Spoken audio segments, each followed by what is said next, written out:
ഞാൻ ചുള്ളിയോടാണ് താമസിക്കുന്നത്.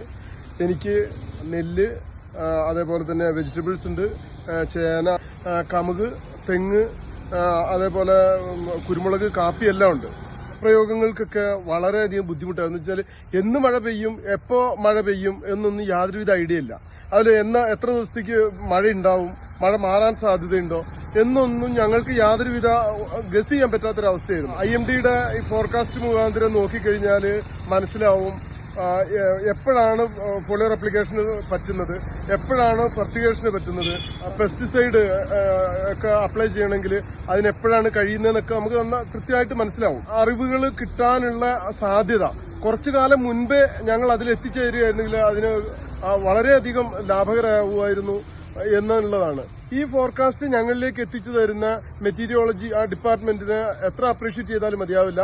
കാരണം എന്താ വെച്ചാൽ കർഷകർക്ക് കാലാവസ്ഥയുടെ മാറ്റങ്ങളെക്കുറിച്ച് മനസ്സിലാക്കാൻ നേരിട്ട് ഒരു സംവിധാനമില്ല, ഇല്ലായിരുന്നു.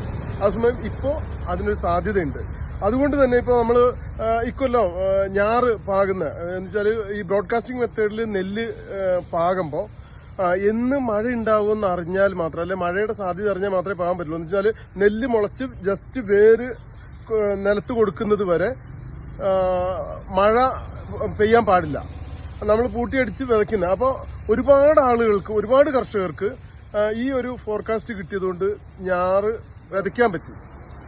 വെള്ളത്തിന്റെ അതേപോലെ നിരന്ന സ്ഥലങ്ങളല്ലാത്തതുകൊണ്ട് പല സ്ഥലങ്ങളിലും, വയനാട് ജില്ലയിൽ ഒരുപാട് സ്ഥലങ്ങളിൽ വിതയ്ക്കുകയാണ് ചെയ്യുന്നത്. അതിനെല്ലാം സാധ്യമാകുന്ന ഒരവസരം ഈ IMDയുടെ സ്വാധീനം കൊണ്ടുണ്ടായി. അത് വളരെ സന്തോഷമാണ്. ഇനിയും IMDയുടെ സേവനങ്ങൾ ഞങ്ങൾക്ക് വാട്സപ്പിലൂടെ ലഭിക്കുന്നതിന് ഉള്ള സാധ്യതകൾ ഉണ്ടാക്കി തരുന്നവർക്ക് നന്ദി.